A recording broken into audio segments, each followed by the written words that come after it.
Spotlight நேயர்களுக்கு அன்பான வணக்கங்கள் சார். ரஜினி படம் இப்போ 3-4 நாளா எல்லாமே ஃபுல்லா போகுது. எப்படி அது என்ன கலெக்ஷன், எவ்வளோ கலெக்ஷன் ஆயிருக்கு? ஏதோ 12 கோடி கிட்ட கலெக்ஷன் ஆகிருக்குன்னு சொல்லியிருக்காங்க. அது எப்படி? ஆமா சார், படையப்பா திரைப்படம் வந்து தமிழகத்துல முதல் நாள் மட்டும் கிட்டத்தட்ட வந்து 6 கோடி ரூபாய் வரை வசூல் பண்ணிச்சு சார். 2வது நாள் கிட்டத்தட்ட 4 கோடி ரூபாய் வசூல் பண்ணிச்சு. 3வது நாள் கிட்டத்தட்ட ஒரு 5 கோடி ரூபாய் வசூல் பண்ணிச்சு. எனக்கு தெரிஞ்சு வந்து தமிழ்நாட்டிலே ஒரு 12 ஒரு 5 கோடி ரூபாய்க்கு வசூல் பண்ணியிருக்கோம். ஸோ யாருமே எக்ஸாக்ட் ஃபிகரை சொல்ல மாட்டாங்க, சும்மா ஆளாளுக்கு அவங்க அடிச்சு விட்டுட்டு இருப்பாங்க. அதெல்லாம் ஒன்றும் கிடையாது. எனக்கு தெரிஞ்சு பார்த்தீங்கன்னா ஒரு ரீரிலீஸ்ல இந்த மாதிரி ஒரு ரீரிலீஸை தமிழகம்ல இந்திய சினிமா வரலாற்றிலேயே யாருமே பார்த்துருக்க மாட்டாங்க. அந்த அளவுக்கு ஒரு ரீரிலீஸ் படம் இது. இது ஏன் வந்து இப்போ வந்து திடீர்னு பண்ணாங்க அப்படின்னு காரணம் கேட்டீங்கன்னா, இது வந்து ரஜினிகாந்த் அவருடைய 75வது பிறந்த நாள். ஸோ ஒரு 72 73 வேற ஏதாவது படம் ரிலீஸ் பண்ணிருப்பாங்க. ஏன்னா போன தெரியும் உங்களுக்கு, முத்து ரிலீஸ் ஆச்சு, தளபதி ரிலீஸ் ஆச்சு. ஸோ ஒவ்வொரு வருஷமும் ஒரு படம் ரிலீஸ் ஆச்சு. பட் என்னன்னா இந்த வருஷம் வந்து 75 ஒரு ஸ்பெஷலான பர்த்டேன்றதுனால தான் படையப்பாவை ரிலீஸ் பண்ணிட்டாங்க. உங்களுக்கு தெரியும், இதுக்கு முன்னாடி பார்த்தீங்கன்னா இந்த அண்ணாமலை தான் வருதுன்னு சொல்லிட்டு இருந்தாங்க. அதுக்கப்புறம் அண்ணாமலை வரல, ஏவிஎம்மோட எஜமான் வருது அப்படின்னாங்க. ஸோ எஜமான் வந்து பார்த்தீங்கன்னா அந்த டைம்ல தான் வந்து ஏவிஎம் சரண் அவர்கள் மரணம் அடைஞ்சதுனால என்ன பண்ணிட்டாங்கன்னா, எஜமான் வேண்டாம் அப்படின்னு சொல்லி ஒத்தி வச்சு திடீர்னு அனௌன்ஸ் பண்ணிவிட்டாங்க சார். சார் இது வந்து முன்கூட்டியே பிளான் பண்ணி 2 மாசமா வருஷ கணக்காக உட்காந்து டிட்டு போட்டு அடுத்த வருஷம் வந்து இந்த படம் தான் வருது, அடுத்த வருஷம் வந்து இந்த படம் தான் வருது, அதுக்குள்ள வேலைகளை பார்த்துட்டு எதுவுமே போடல சார். வெள்ளிக்கிழமை படம் ரிலீஸ் சார். திங்கட்கிழமை நைட்டு சௌந்தர்யா ரஜினிகாந்த் அவர்கள் ஒரு ட்விட்டு போடுறாங்க, நீங்க கவனிச்சிருப்பீங்க. செவ்வாய்க்கிழமை வந்து ரஜினிகாந்த் அவர்கள் வீடியோ பேசுறாரு. எப்போ? வெள்ளிக்கிழமை படம் ரிலீஸுக்கு 9ஆம் தேதி தான் ரஜினிகாந்த் அவர்கள் வீடியோவே வெளியிடுறாரு. அந்த படையப்பால் நடந்த சுவாரஸ்யமான விஷயங்களை பத்தி பேசுறாரு. பேசி புதன்கிழமை டிக்கெட் ரிசர்வேஷன் ஸ்டார்ட், வெள்ளிக்கிழமை திருவிழா, வெள்ளி சனி ஞாயிறு திங்கள், இன்னமும் வந்து பல ஊர்கள் வந்து திருவிழா நடந்து தான் இருக்குது. உங்களுக்கு தெரிய நினைக்கிறேன். ஈவினிங் ஷோலாம் பார்த்தீங்கன்னா கமலா தேட்டர் ரோகிணி தேட்டர்ல ஈவினிங் ஷோ இன்னமும் ஹவுஸ்ஃபுல்லாக ஓடுது சார். கிட்டத்தட்ட படம் ரிலீஸ் 5வது நாள் ஒரு புது படம் கூட ரிலீஸ் ஆன அன்னைக்கே ஃபுல்லாகாது. நீங்க தெரிய நினைக்கிறேன். இந்த படையப்பா படத்தை எத்தனை வாட்டி டிவியில் பார்த்துருப்பாங்க, படையப்பா படத்தை எத்தனை வாட்டி கேசட் போட்டு பார்த்துருப்பா, படையப்பா படத்தை எத்தனை வாட்டி யூடியூப்ல பார்த்துருப்பா, படையப்பா படத்தில் எத்தனை பேர் சிடி வச்சிருப்பா, உங்களுக்கு எல்லாருமே தெரியும். வீட்டில் போட்டு அதாவது ரீலே தேஞ்சு போச்சுடா, அந்த அளவுக்கு வந்து போட்டு அடின்னு அடிச்ச ஒரு படத்தை தூக்கிட்டு வந்து ரிலீஸ் பண்ணாங்க. அதாவது குறிப்பா சொல்ல போனா இந்த படம் வரும்போது பிறந்தே இருக்க மாட்டானுங்க சார். உங்களுக்கு தெரிய நினைக்கிறேன்.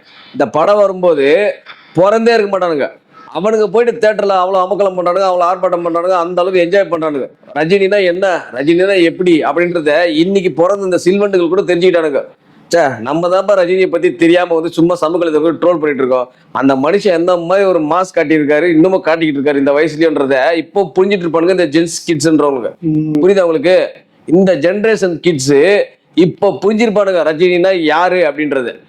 ஏதாவது ஒருத்தருடைய வரலாறு என்ன, ஒருத்தருடைய விஷயம் என்ன, ஒருத்தர் என்ன சாதனை பண்ணியிருக்காரு அதெல்லாம் தெரியாம உட்காந்து சும்மா கிண்டல் பண்ணிட்டு போயிட்டா வந்து நம்ம பெரிய ஆள் நினைச்சுக்கிறானுங்க. உட்காந்துக்கிட்டு நான் ரஜினியே திட்டேன்ப்பா, நான் ரஜினியே பேசிட்டேன்ப்பா அப்படின்ற மாதிரி இவங்க திட்டா அன்னைக்கு பொழுது ஓடிச்சுல இவங்களுக்கு. இவங்க அந்த கணக்கில் தான் இருக்கானுங்க. ரஜினியோட பவர் என்ன, ரஜினியோட சகாப்தம் என்ன, ரஜினியோட வரலாறு என்னன்னு படிச்சானுங்கன்னா இவங்கெல்லாம் அறிவு வரும். இவனுக்கு எதுவுமே பார்க்க மாட்டானுங்க சார். இவங்க வந்து சார் இப்போ ஒண்ணு வேணாம் சார், நம்ம ஒரு காலத்துல ஒரு நியூஸ் பேப்பரை பார்த்து செய்தி தெரிஞ்சுப்போம். ஒரு கிரிக்கெட் மேட்ச் நடக்கிறா கூட எந்த நாட்டுல யார என்ன அடிச்சான்னு ஆகாஷவாணி செய்திகள் வாசிப்பது முலாயம் சிங் அப்படின்ற மாதிரிலாம் வரும். நீங்க கேட்டிருக்கீங்க. அப்போ கேட்டு இந்திய அணி இங்கிலாந்துக்கு எதிரான முதல் ஒரு நாள் போட்டியில் வெற்றி பெற்றது. சச்சின் டெண்டுல்கர் 97 ரன் அடிச்சார், 100 ரன் அடிச்சார், நிர்ணயிக்கப்பட்ட 50 ஓவர்களே இத்தனை ரன் அடிச்சாங்க, இது இந்தியா சேஸ் பண்ணி வின் பண்ணிச்சு. இப்படி செய்தி தான் நம்ம கேட்டு தெரிஞ்சுப்போம். ஆனா இன்னைக்கு ஒரு உலகத்தையே ஒரு மொபைல்ல கையில வச்சிருக்காங்க. எந்த நாட்டுல என்ன நிகழ்வு நடந்தாலும் நீங்க மொபைல்ல பாத்துக்கலாம். இன்னைக்கு அவ்வளோ டெக்னாலஜி வளர்ந்தது. அவ்வளோ டெக்னாலஜி வளர்ந்து கூட இவனுக்கு பழைய வரலாறு பற்றி புரட்டி பார்க்க மாட்டானுங்க சார். எதுவுமே பார்க்க மாட்டானுங்க. வேணும்னா வந்து விமர்சனம் பண்ணிட்டு போயிடுவாங்க. ரஜினியா விமர்சனம் பண்ணிட்டு போயிட்டு ரஜினி திட்டிட்டு நமக்கு இந்த நடிகர் பிடிக்கும், அவர் வந்து அந்த நடிகருக்கு அகேன்ஸ்டா இருக்காரு, அந்த நடிகர் வந்து பெரிய லெவலில் இருக்காரு, அப்போ இவர் திட்டினா நம்ம நடிகரை ஃபேமஸ் ஆக்கி போடலாம் இப்படின்ற மாதிரி தான் கணக்கில் இருக்காங்களே தவிர ஒருத்தர் சார் நான் ஒன்னே கேட்குறேன் சார், உங்க அப்பா உடனே நீ பெரிய சம்பளம் வாங்கினா உங்க அப்பா நீ ஏற்றி பேசுவியா? நான் கேட்குறேன். உங்க அப்பா வளர்த்த உங்க அப்பாவும் அம்மா தான் உன்னை வளர்த்தாங்க, நீ வளர்ந்து பெரிய ஆளோட எங்க அப்பா சம்பாதிச்சோட நான் அதிகமா சம்பாதிக்கிறேன் இந்த காலகட்டத்தில் அப்படின்னு சொல்லி உங்க அப்பா அம்மா திட்டுவீங்களா நீங்க போயிட்டு? இல்லை வேண்டாம்னு சொல்லிவிடுவீங்களா? இப்படிதானே சார் இருக்கு இவங்க பண்றது எல்லாமே. ஸோ அந்த மாதிரி தான் நிகழ்வு. நான் சொல்றது என்னன்னா, என்னைக்குமே வந்து என்றுமே வந்து மவுசு மாசு குறையாத தமிழ் சினிமால இந்திய சினிமால ஒரே நடிகர் யாருன்னா அது ரஜினிகாந்த் மட்டும்தான். ஏன் இதுக்கு சொல்றேன்னா, இவர் கூட நடிக்க வந்தவங்க இன்னைக்கு பாதி பேர் உயிரோடவே இல்லை, பாதி பேர் காலாவதி ஆகிட்டு உக்காந்துட்டாங்க. வீட்டில் படுத்த படைக்க பல நடிகர்கள் இருக்காங்க. இன்னும் சொல்ல போனால் சினிமா இண்டஸ்ட்ரி விட்டு ஒதுங்கி போயிட்டாங்க பல நடிகர்கள். உங்களுக்கு எல்லாருக்குமே தெரியும். ஸோ அந்த மாதிரி வந்து இருந்த இப்போ நடிகர் 75 வயசுல சும்மா கில்லி மாதிரி வந்து நிக்கிறாரு. எப்படி நிக்கிறாரு? கில்லி மாதிரி வந்து நிக்கிறாரு இந்த மனுஷன். அவர் ஸ்பீடுக்கு இன்னைக்கு இருக்கிற ஹீரோக்கள் நடக்க முடியாது சார். அவரு நடக்கிற ஸ்பீடுக்கு இன்னைக்கு வளர்ந்து வர ஹீரோக்கள் நடக்க முடியுமா? நீங்க யோசிச்சு பாருங்க. ரஜினி நடந்தாலும் இவங்க ஓடுவானுங்க, நடக்க முடியாது. ரஜினியோட ஸ்பீடுக்கு நடக்க கூட முடியாது இவங்களால. ரஜினி நடக்கிறாங்கன்னா இவங்களால ஓடதான் முடியும். அந்த அளவுக்கு ஒரு எனர்ஜியான ஒரு மனுஷனா இருக்காரு ரஜினிகாந்த் அவர்கள்.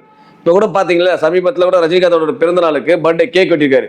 என்ன அழகா நடந்து வந்து ஒரு கேக் வெட்டு போறா பாருங்க சார். சார் அதாவது தான் வெற்றியை தலையில் தூக்கி வச்சு ஆடுறவன் வந்து உண்மையில வெற்றியாளரே கிடையாது சார்.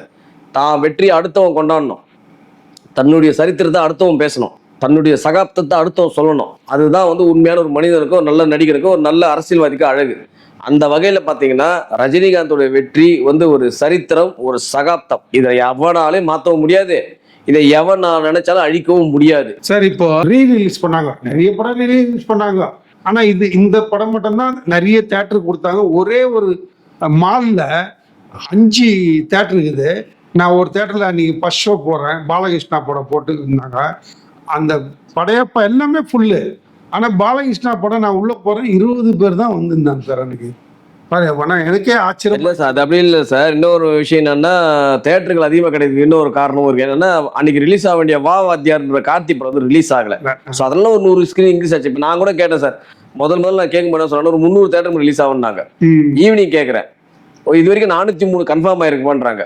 படம் ரிலீஸ் அன்னைக்கு கேட்குறேன், இது வரைக்கும் வந்து 480 ஸ்கிரீன் ஷோ பண்ணியிருக்காங்க, இன்னும் கவுண்ட் எனக்கு சரியா வரலன்னாங்க. மறுநாள் கால் பண்ணி கேட்டா இது வரைக்கும் 535 ஸ்கிரீன்ஸ்ல வந்து படையப்பா போட்டிருக்காங்க சார் தமிழ்நாட்டுல அப்படின்னு இருக்காங்க. இது தமிழ்நாட்டுல மட்டும் 535 ஸ்கிரீன்ஸ்ல வந்து படையப்பா போட்டிருக்காங்க. மேக்ஸிமம் 80% ஸ்கிரீன்ஸ் வந்து ஹவுஸ்ஃபுல்லா. தமிழ்நாட்டில் ரிலீஸ் பண்ண 80% ஸ்கிரீன்கள் ஹவுஸ்ஃபுல் முதல் நாளே. நீங்க யோசிச்சு பாருங்க, அப்ப என்ன மாதிரி ஒரு கலெக்ஷன் கொடுத்துருக்காங்க அந்த படம். புரியுதா உங்களுக்கு? ஸோ அந்த அளவுக்கு வந்து கிட்டத்தட்ட ஒரு 550 ஸ்கிரீனுக்கு மேல முதல் நாள் படம் ஓடி இருக்கு. 2வது நாள் போடாதவெல்லாம் போட்டிருக்கான். எனக்கு சனி ஞாயிறு கூட்டம் வந்தா எனக்கு அந்த ஒரு வாரம் எனக்கு தேட்டர் மெயின்டெனன்ஸுக்கு ஓடும், சம்பளத்துக்கு ஓடுன்ட்டு எவன் போடாம தான் பாருங்க, அவன் எல்லாம் வைத்து போட்டுக்கிட்டான். திரும்ப சனிக்கிழமை சனி ஞாயிறு இன்னும் வேற லெவல்ல வந்து படம் இதா இருக்கு. ஸோ ஏதாவது நிறைய தேட்டர் உலகம் என்ன பண்ணுவாங்க. இப்ப சமீபத்துல நீங்க கூட பார்த்துருப்பீங்க, அட்டகாச திரைப்படம் அப்படிதான். முதல் வாரம் வந்து முதல் நாள் வந்து எதுவும் பெருசா போடல, மொத்தமே ஒரு 60 சென்டர் 50 சென்டர் தான் ரிலீஸ் ஆச்சு. 2வது நாள் கூட்டத்தை பார்த்துட்டு ஒரு 150 சென்டர் எக்ஸ்டெண்ட் ஆயிடுச்சு. அட்டகாசம் திரைப்படம். அது இல்லாம 2வது நாள் எக்ஸ்டெண்ட் இல்லாம 2வது வாரத்தையும் கண்டினியூ பண்ணாங்க நிறைய தேட்டர்ல. ஏன்னா ஒரு ரீலீஸ் பண்ணிட்டு ஒரு 3 நாள் ஓடும் சார் அதிகபட்சம். அது கூட பெரிய மாஸ் பிளாக் பஸ் ஹிட் படம் தான் ரசிகர்கள் வந்து பார்ப்பாங்க ஒரு 3 நாளைக்கு. சரி, 3 நாளைக்கு ஒரு தேட்டர் மெயின்டெனன்ஸுக்காச்சும் ஆகும்ல, ஏதோ ஒரு ஆயிரக்கணக்காச்சும் ஒரு லாபம் கிடைக்கும் அப்படின்ற நம்பிக்கையில் தான் போடுவாங்க. 2வது வாரம் ஓடுறதுல ஒன்றும் பெரிய இன்னைக்கு இருக்கிற புது படமே 2வது வாரம் தாங்க மாட்டேது. உங்களுக்கு தெரியல, இந்த வாரம் ரிலீஸ் பண்ண அடுத்த வாரம் அந்த படமே இருக்க மாட்டேங்குது தேட்டர்ல. ஆனா அப்படி இருக்கும்போது அந்த படத்தை 2வது வாரம் ஓடிச்சு. கிட்டத்தட்ட 20 நாளைக்கு மேல தேட்டர்ல ஓடிச்சு அட்டகாச திரைப்படம். இப்போ படையப்பா திரைப்படமும் பாருங்க, இப்போ வந்து பாத்தீங்கன்னா முதல்ல வாரம், இப்போ அடுத்த வாரம் பெரிய படங்கள் கிடையாது. எப்படியாவது அடுத்த வாரம் 150-60 சென்டர் வந்து கண்டினியூ ஆகும் படையப்பா. அப்படியே 2வது வாரமும் கண்டினியூ ஆகும். ஸோ இப்போ அந்த வரப்போகிற படங்கள் நல்லா இல்லைன்னா திரும்ப என்ன பண்ணுவோம், சனிக்கிழமை படையப்பா போட ஆரம்பிச்சவனுங்க. சனி நேரம் கூட்டம் வந்துடலாம் உங்களுக்கு, அவங்களுடைய கணக்கு அதானே. ஸோ அந்த கணக்குல தான் வந்து இந்த படத்தை வந்து இது பண்ணாங்க. கிட்டத்தட்ட ரீலீஸ் வரலாற்றிலேயே அதிக ஸ்கிரீன்ல ரிலீஸ் ஆன படமும் படையப்பா தான், ரீலீஸ் வரலாற்றிலேயே அதிக வசூல் எடுத்த படமும் படையப்பா தான். இப்போ சிங்கப்பூர், மலேசியா, ஜப்பான்ல தான் ரிலீஸ் ஆகிது. அங்க எப்படி இருந்தது சார்? சார் எல்லா இடமுமே வந்து பாத்தீங்கன்னா அங்கெல்லாம் வந்து கண்டினியூவெல்லாம் ஓட்ட மாட்டாங்க சார். அவங்க அந்த 3 நாளைக்கு போட்டிருப்பாங்க. ஏன்னா வந்து 3 நாள் அந்த ஒரு 4 நாளைக்கு ஓடும், அவ்வளவுதான். ஏன்னா அங்க வந்து புது நம்ம நேரடி தமிழ் படங்களே ஒரு 20 நாள் தாண்டது கஷ்டம். அங்கெல்லாம் பாத்தீங்கன்னா ஒரு 4-5 நாள் கூட்டம் இருக்கும். அவ்வளோ 6ஆம் நாள். ஏன்னா நம்ம தமிழர்கள் சினிமா பார்க்குற ஆர்வம் எவ்வளவு பேர் இருப்பாங்க உங்களுக்கு தெரியும். ஒரு 2% இல்லை 1% இருப்பாங்க அதிகபட்சமா. நீங்க ஒட்டுமொத்த மக்கள் தொகையை நீங்க வந்து பார்த்தா கூட உங்களுக்கு அவ்வளவு இது வராதுல்ல. அங்கெல்லாம் பாத்தீங்கன்னா 3 நாள் போட்டாங்க. 3 நாள்ல வந்து பிரான்ஸ் எல்லாம் பாத்தீங்கன்னா பயங்கரமான செலிப்ரேஷன். நீங்க கவனிச்சிருப்பீங்கன்னு நினைக்கிறேன். ஆமா, பிரான்ஸ், யூகே எல்லாம் வந்து இவ்வளோ வசூலா இருக்குன்னு போட்டிருக்காங்க. ஆஸ்திரேலியால இவ்வளோ வசூல் போட்டிருக்காங்க. இவ்வளோ ஒரு தேட்டர் கூட 35,000 ஆடியன்ஸ் வந்திருக்காங்க அது வரைக்கும் ஒரு நாட்டுல. அதெல்லாம் வந்து போடுறாங்க. ஒரு புதுப்பட ஈக்குவலுக்கு வந்து போடுறாங்க சார். புது படத்துக்கு உண்டான ஈக்குவல் இன்னைக்கு ரிலீஸ் ஆன பெரிய முன்னணி நடிகரோட படங்களே அவ்வளவு கூட்டம் கிடையாது சார் ஓவர்சீஸ்ல. ஆனா படையப்பா 25 வருஷத்துக்கு முன்னாடி இந்த படையப்பாக்கு அவ்வளவு கூட்டம் சார். ஸோ வந்து அங்கேயும் வந்து நல்லா இருக்கு. கிட்டத்தட்ட வெளிநாட்டுல இருந்து மட்டுமே கிட்ட ஒரு 2 கோடி ரூபாய் கிட்ட வசூலாயிருக்கு அப்படின்றாங்க. வெளிநாட்டுல இருந்து மட்டுமே ஒரு 2 கோடி ரூபாய் வசூலாயிருக்கா இன்னைக்கு வரைக்கும். ஓ, ஆனா எல்லாத்தையும் ஒரே ஆள் தான் எடுத்து ரிலீஸ் பண்ணதா? இல்ல தமிழ்நாடு வேற, ஓவர்சீஸ் ரிலீஸ் பண்ணவங்க வேற சார். வேற யூஎஸ்லயும் ரிலீஸ் ஆயிருக்குல்ல? US, UK, Australia, Singapore, Malaysia, அரபு நாடுகள்ல இங்க எல்லாமே ஆயிருக்கு. எல்லாம் 12ஆம் தேதி தான் ரிலீஸ். எல்லா நேரமும் ஒரே நாள் தான் ஆயிருக்கு. சார் அடுத்தது இதே மாதிரி இப்போ நல்லா ஓடி இருக்கு படையப்பா. அடுத்தது ரீ ரிலீஸ் எந்த படம், ரஜினி படம் ரிலீஸ் பண்ணுவாங்க சார்? எனக்கு தெரிஞ்சு வந்து அண்ணாமலை வந்து ஒர்க் நடந்துட்டு இருக்கு சார். அது முடியல, அந்த டிடிஎஸ் ஒர்க், அந்த 7.1 சரௌண்டிங் ஒர்க் எதுவும் முடியலன்னு தான் படையப்பா ரிலீஸ் பண்ணாங்க. ஏன்னா படையப்பா ஆல்ரெடி டிஜிட்டல் பிரிண்ட், அது டிஜிட்டல் பிரிண்ட் டிடிஎஸ் படம் அது. ஆனா அண்ணாமலை வந்து டிடிஎஸ் படம் கிடையாது. ஒருவேளை வந்து அடுத்தது வந்து எனக்கு தெரிஞ்சது ஒரு அடுத்த பிறந்த நாளுக்கோ நடுவுலயோ அண்ணாமலை ரிலீஸ் ஆகிறதுக்கு அதிக வாய்ப்புகள் இருக்கு. எனக்கு தெரிஞ்சு அடுத்த பிறந்த நாளுக்கு ரஜினியோட சந்திரமுகி படத்தை ரிலீஸ் பண்றதுக்கு பிளான் பண்றாங்க. ஒருவேளை வந்து அடுத்த ரஜினிகாந்த் பிறந்தநாளுக்கு சந்திரமுகி வரதுக்கு அதிக வாய்ப்புகள் இருக்கு sir. Thank you very much sir. இந்த வீடியோ உங்களுக்கு பிடிச்சிருந்தா லைக் பண்ணுங்க, கமெண்ட் பண்ணுங்க, ஷேர் பண்ணுங்க, சப்ஸ்கிரைப் பண்ணுங்க.